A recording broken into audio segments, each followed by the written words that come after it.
شهر رمضان الذي أنزل فيه القرآن هدى للناس وبينات من الهدى والفرقان اعوذ باللہ من الشیطان الرجیم بسم اللہ الرحمن الرحیم۔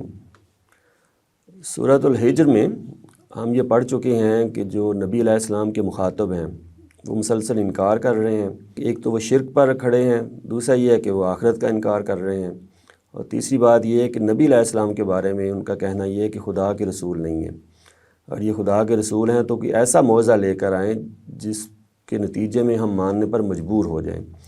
تو اللہ تعالیٰ فرما رہے ہیں کہ بھئی یہ جس نے ماننا ہے اس کے لیے نشانیاں بہت واضح ہیں۔ یہ قرآن مجید بھی اپنے اندر یاد دہانی لیے ہوئے ہے، اس میں جو باتیں بیان ہوئی ہیں، تاریخ سے استدلال کیا گیا ہے، کائنات کا جو مشاہدہ ہے اس کی جو نشانیاں ہیں، وہ استدلال ہے، وہ سامنے لایا گیا ہے، اور انسان کے نفس کے اندر جو ایک دنیا آباد ہے اس کے اندر جو استدلال ہے وہ بھی بیان ہوا ہے قرآن مجید میں۔ تو چنانچہ قرآن مجید کافی ہے اگر کوئی ہدایت حاصل کرنا چاہے۔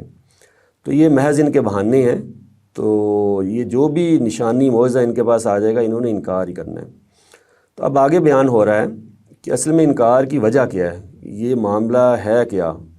تو بالکل جو ابتدا ہے انسانیت کی، تو وہاں سے اب یہ معاملہ جو ہے وہ بتایا جائے گا کہ اصل مسئلہ کیا ہے۔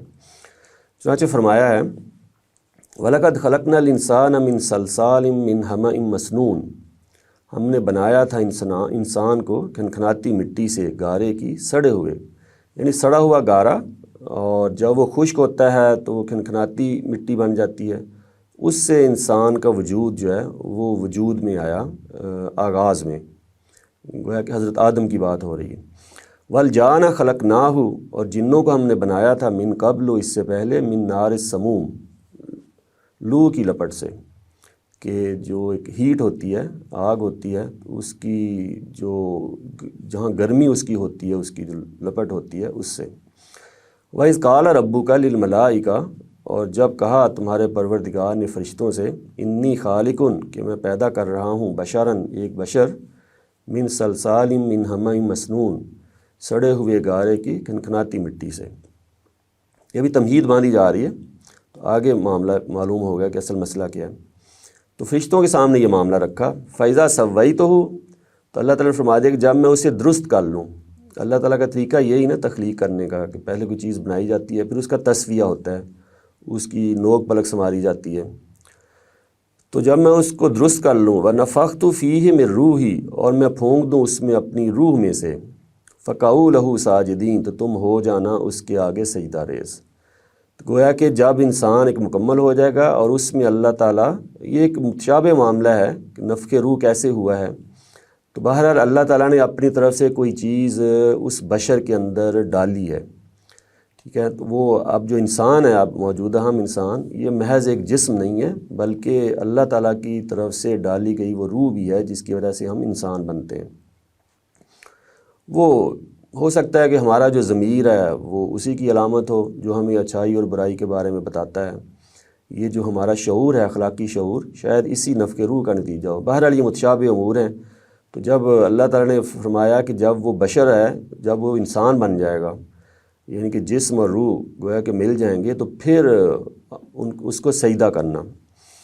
فسجد الملائکۃ کلھم اجمعون، پھر سجدہ کیا فرشتوں نے، ان میں سے سب نے اکٹھے، سب فرشتے جو ہیں وہ سجدہ ریز ہو گئے، اللہ کے حکم کی خلاف ورزی نہیں کی انہوں نے۔ الا ابلیس، مگر ابلیس جو تھا اس نے انکار کیا، ابا، اس نے انکار کر دیا۔ یہ جنات میں سے تھا، ظاہر ہے جب فرشتے سب سے بڑی مخلوق تھے نا، تو ان کو سجدے کا حکم دیا، تو علی سبیل تغلیب باقی مخلوقات بھی لازم ہے کہ سجدہ کریں گی۔ تو جنات میں سے ابلیس نے انکار کر دیا، اس نے کہا جی میں نہیں سجدہ کروں گا۔ ان یکون مع الساجدین، اس نے انکار کر دیا کہ وہ سجدہ کرنے والوں میں سے ہو۔ قالا، اللہ تعالیٰ نے پوچھا، یا ابلیس، اے ابلیس، ما لکا، بھی کیا ہے تمہارا معاملہ، اللہ تکون مع الساجدین، کہ تم سجدہ کرنے والوں میں سے نہیں ہوا۔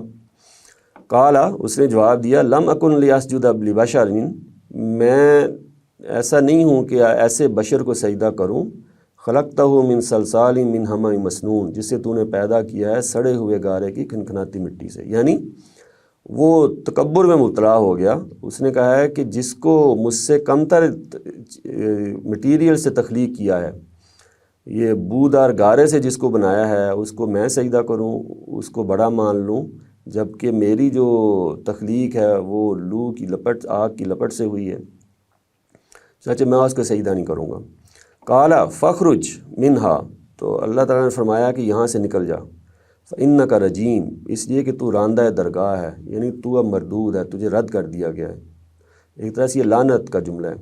وَإِنَّ عَلَيْكَ اللَّعْنَ، اور بے شک تم پر لعنت ہے، إِلَى يَوْمِ الدِّينِ، بدلے کے دن تک۔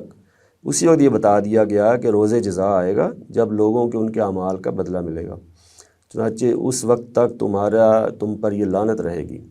قالا، اس نے عرض کیا، ربی، میرے رب، فانظرنی الی یوم یبعثون، پھر مجھے مہلت دے اس دن تک جب لوگ اٹھائے جائیں گے، کہ لوگ سب مارے جائیں گے، اس کے بعد پھر قیامت برپا ہوگی تو دوبارہ زندہ کیے جائیں گے، تو اس وقت تک مجھے تو مہلت دے۔ قالا، فرمایا اللہ تعالیٰ نے، فإنک من المنظرین، اچھا تو بھی انہی میں سے ہے جنہیں مہلت دی گئی، کہ ٹھیک ہے تمہیں مہلت دی جاتی ہے۔ الی یوم الوقت المعلوم، اس دن تک کے لیے جس کا وقت مقرر ہے۔ یہ دیکھیے پیچھے بھی بیان ہوا کہ جو قوموں پر عذاب آتا ہے اس کا وقت مقرر ہوتا ہے، اور جو قیامت برپا ہونی ہے اس کا وقت بھی مقرر ہے۔ اسی طرح اللہ تعالیٰ جو رزق نازل فرماتے ہیں انسانوں کے لیے اور باقی مخلوقات کے لیے، وہ بھی مقرر متعین شدہ چیزیں ہوتی ہیں۔ اللہ تعالیٰ فرماتے ہیں خزانے میرے پاس ہیں ہر چیز کے، لیکن ہر چیز ایک قاعدے ضابطے سے، ایک اندازے سے مقرر کر کے ہی میں ان کے بارے میں فیصلہ کرتا ہوں۔ قالا، اس نے کہا، ربی، میرے پروردگار، بما اغویتنی، جیسا کہ تو نے مجھے گمراہ کیا۔ یہ اس نے نسبت دے دی اللہ کی طرف کہ تم نے مجھے ایسا حکم دیا، ایک چھوٹے کو بڑا ماننے کا مجھے کہا ہے تو آپ نے، تو اس لیے آپ نے مجھے گمراہ کر دیا، میں آدم کو بڑا کیسے مان لوں، وہ تو مجھ سے چھوٹا ہے، کیونکہ خلقت کے اعتبار سے وہ کم تر چیز سے بنا ہے، چنانچہ آپ نے مجھے گمراہ کیا ہے۔ یہ اگر یاد رہے کہ حضرت یوسف کے قصے میں بھی ایسا ہی ہوا تھا کہ بھائیوں نے جو ان کا جو حسد تھا اس کی ساری ذمہ داری والد پر ڈال دی، کہ والد کو پتہ نہیں کیا ہو گیا ہے کہ ہم ایک پورا جتھا ہیں، تو وہ ہمیں زیادہ عزیز رکھنے کے بجائے یوسف کی طرف زیادہ رجحان ہے۔ تو یہاں شیطان بھی یہی کر رہا ہے، لَأُزَيِّنَنَّ لَهُمْ فِي الْأَرْضِ، تو میں بھی دل فریبیاں پیدا کروں گا ان کے لیے زمین میں۔ یہ ابلیس نے چیلنج دیا ہے انسانوں کو، اللہ تعالیٰ کے سامنے وہ کہہ رہا ہے کہ میں ان انسانوں کے لیے زمین میں دل فریبیاں پیدا کروں گا، وَلَأُغْوِيَنَّهُمْ أَجْمَعِينَ، اور انہیں سب کو گمراہ کر کے چھوڑوں گا۔ تو یہ بات جو ہے، اب چونکہ جو مشرکین عرب ہیں وہ کیوں انکاری ہیں، بتایا جا رہا ہے کہ اصل میں پیچھے یہ جو شیطان ان کے پیچھے لگا ہوا تھا اس نے ان کو گمراہ کیا ہے، تو شیطان کی چالوں میں آئے ہوئے، شیطان کی دل فریبیاں جو اس نے پیدا کی ہیں اس کی وجہ سے یہ اس کے جو ہے شکار ہو گئے ہیں۔